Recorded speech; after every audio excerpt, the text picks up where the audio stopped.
I didn't quit because the work was hard. I quit because my new boss turned my career into a public humiliation routine, then blamed me when the systems he tampered with started failing in front of customers. For 8 years, I helped build the infrastructure HarborLane ran on. For 9 months, Gavin Reed tried to erase that fact.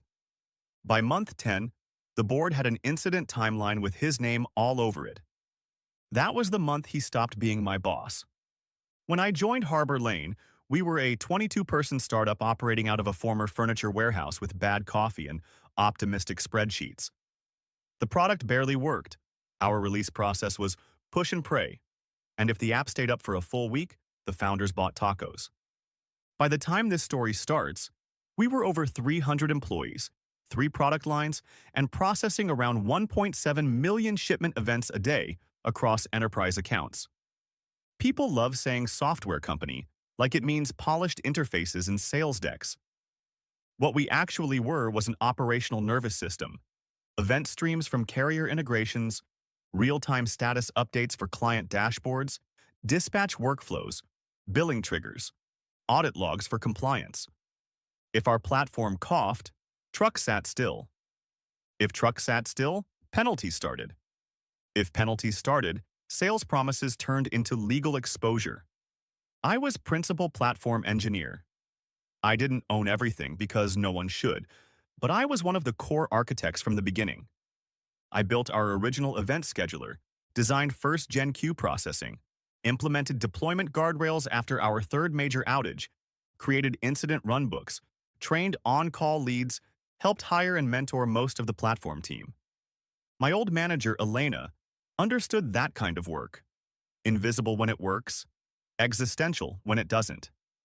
She fought for the team, translated risk in business terms, and always gave credit where it was due. Then she left for a VP role elsewhere. 3 weeks later, we got her replacement. Gavin Reed, new head of infrastructure. His LinkedIn bio said, transformation leader, execution at scale. His first all hands said, too many teams here are confusing tenure with value. Then he looked directly at me. I gave him a fair chance. Everybody did. First month, Gavin mostly did the standard new leader playbook, renamed meetings, redrew reporting lines, introduced a framework deck with arrows and words like velocity muscle. Annoying, but survivable.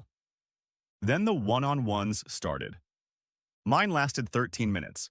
He skimmed my performance summary, leaned back and said, I'll be direct, Daniel. You're highly compensated for someone mostly maintaining legacy. I thought he was testing me. He wasn't.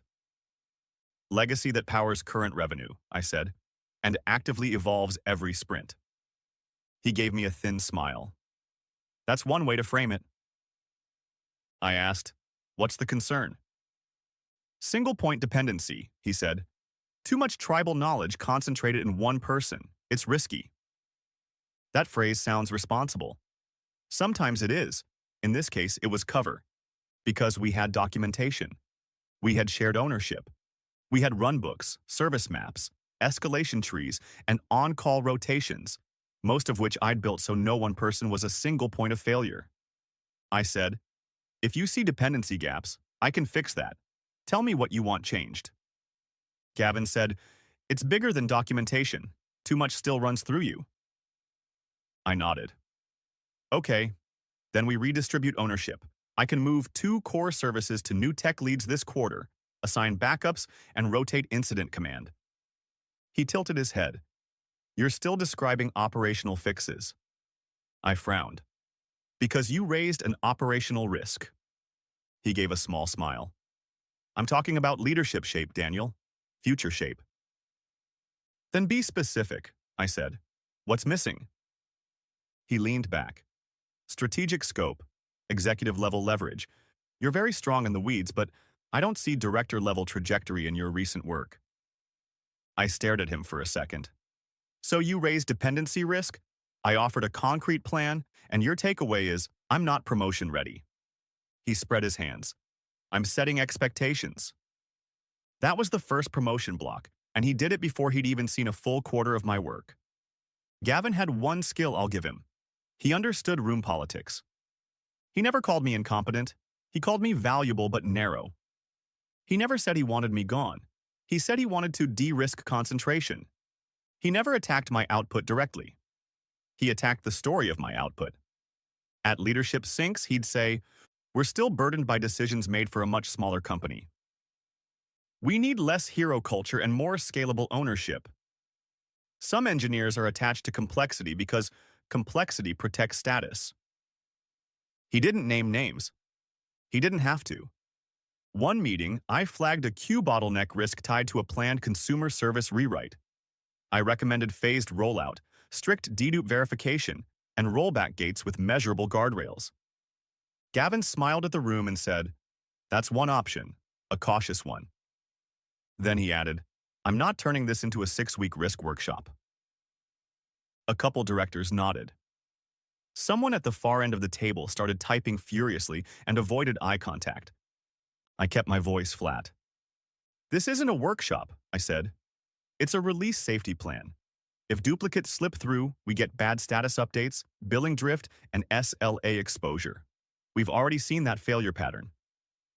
Gavin tapped his pen and said, "Daniel loves worst-case scenarios. It's part of his charm." Charm. That was his technique. Provoke, belittle, frame any pushback as emotional. I learned fast not to give him theater. I gave him documentation. 3 weeks later, he reassigned my messaging hardening project, 6 months of architecture work, to Kyle, a manager he hired from his old company. Kickoff meeting, Kyle asked, "Do we truly need strict idempotency on shipment updates? It adds overhead." I answered calmly, "Yes, without it, retries can produce duplicate state transitions. That breaks downstream reconciliation." Kyle nodded without understanding. Gavin jumped in. "Let's avoid over-engineering from day one." They pushed ahead. In Sprint 4, they removed one of our dedupe safeguards, temporarily, to speed ingestion. Within 48 hours of deployment, one enterprise client saw delivered, then in transit, then delivered again. Another saw duplicate out for delivery events. Client success opened a priority escalation thread with legal copied. Incident review starts. Gavin opens with, "This incident highlights fragility in inherited architecture."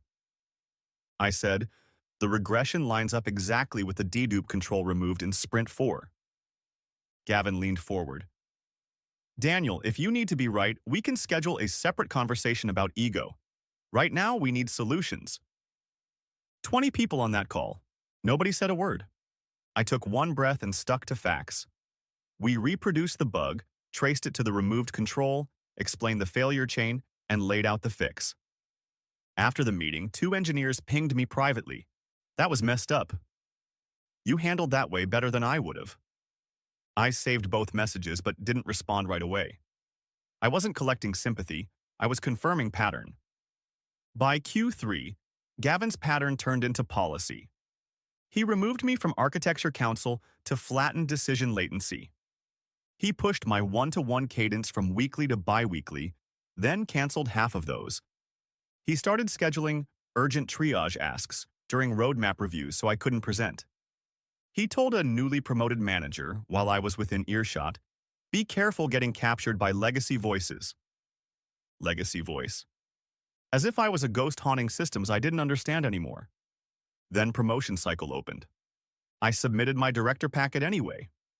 It was strong. MTTR improvement of 41% over 12 months, cloud spend reduction in low 6 figures through workload scheduling, incident command rollout across 3 engineering orgs, on-call burnout reduction via alert ownership redesign, mentorship outcomes. 2. Staff promotions. 1 new EM ramped successfully. Cross-functional risk planning with finance and product. Gavin rejected it in 19 minutes. 19. Feedback.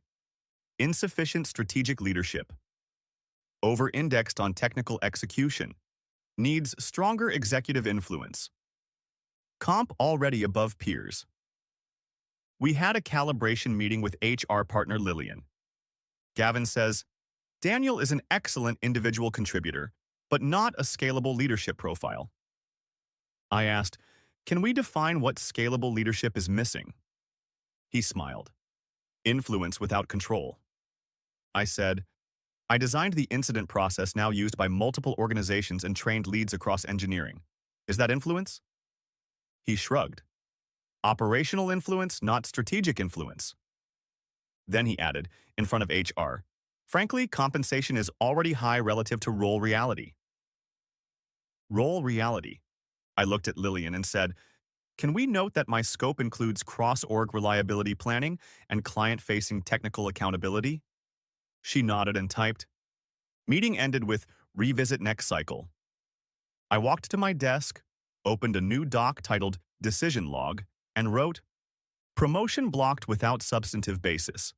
Scope reframed despite measurable outcomes. Public undermining now routine. Choose next move. Then I updated my resume. I didn't rage quit. I didn't post cryptic social media quotes about loyalty. I interviewed quietly after hours. At the same time, I kept my work standard high because my team still deserved stability and clear leadership. 3 companies moved me to final rounds. Meridian Grid stood out immediately. Similar scale, mature platform discipline, CTO, who asked direct technical questions and listened to direct answers. In final interview, the CTO asked, what did you learn from your last role that changed how you lead? I said, reliability doesn't advocate for itself. If you don't translate infrastructure value into business risk and revenue protection, someone else will translate it as overhead. He smiled. That's painfully true. Meridian Grid offered Director of Platform Engineering, 34% base increase, meaningful equity, clear ownership boundaries, direct planning seat with product and finance. I signed on a Thursday. I gave notice Monday at 8:30 a.m. Gavin read my resignation letter twice. Then he laughed like I'd made a cute joke. Bold timing, he said. Market's shaky. You sure you're not overestimating your leverage? I have a signed offer, I said. His smile tightened. You're leaving at a sensitive time, he said. I'll need complete knowledge transfer and preferably a 6-week extension. You already have complete documentation, I said, and no on extension. He leaned back. Be a team player. That line almost made me laugh out loud. He spent 9 months minimizing my work and now wanted loyalty on demand. I stayed professional, provided an explicit transition plan, system ownership map, risk register, pending migrations, runbook index, office hours daily for handoff questions. Then Gavin started panic management. Suddenly, I was invited to every client trust call. Suddenly, execs wanted deep architecture briefings they'd ignored for a year. Suddenly, legacy context was mission critical. On one enterprise call, the client VP said, Daniel's been our steady technical point of contact.